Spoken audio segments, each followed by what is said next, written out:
You're watching ABC 7 News at 5, on your side. WJLA TV yesterday filed a police brutality complaint with the Internal Affairs Division of the Prince George's County Police Department on behalf of one of our own, ABC 7 News I-Team reporter Andrea McCarran. Andrea was injured during a police stop in the county last month while she was investigating a story, and Gordon Peterson joins us now to describe what happened. Gordon?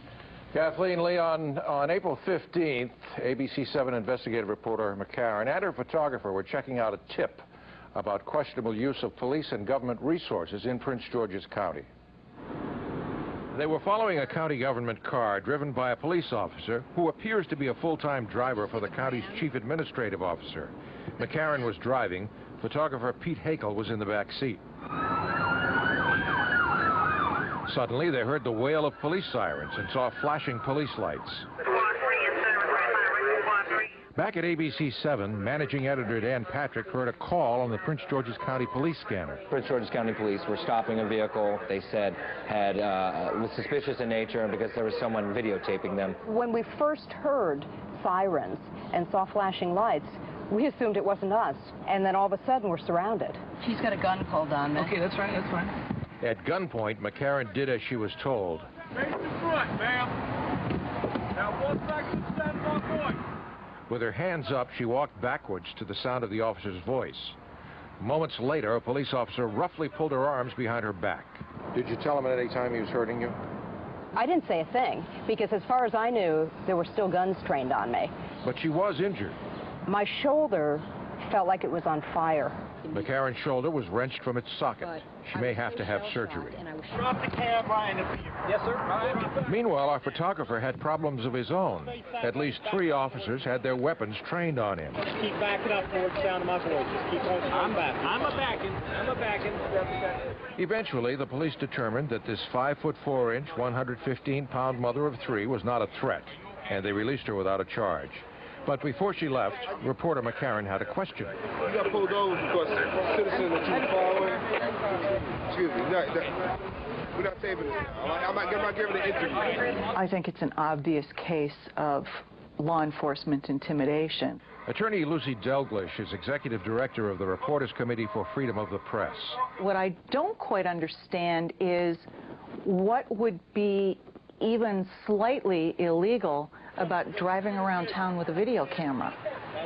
There is nothing illegal about that whatsoever. WJLA TV has filed an official police brutality complaint alleging that Prince George's County police officers used excessive force against reporter McCarran.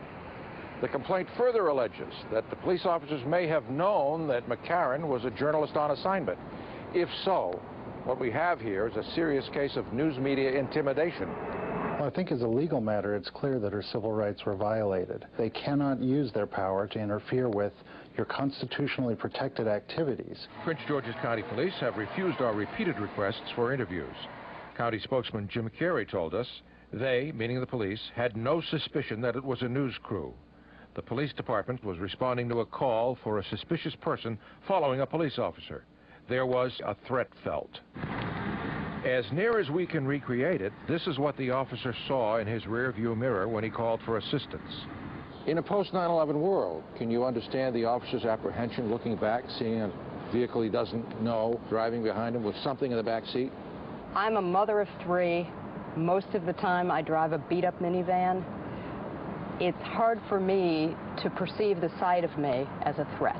Now 1 second, stand by point. With your hands up. And that's the question.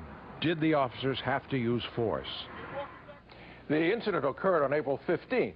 Why have we waited until now to report it? Well, according to ABC 7's Vice President of News, Bill Lord, we've been waiting for responses from the Prince George's County Police Department to requests for transcripts of the incident reports, radio transmissions, and email communications regarding this event.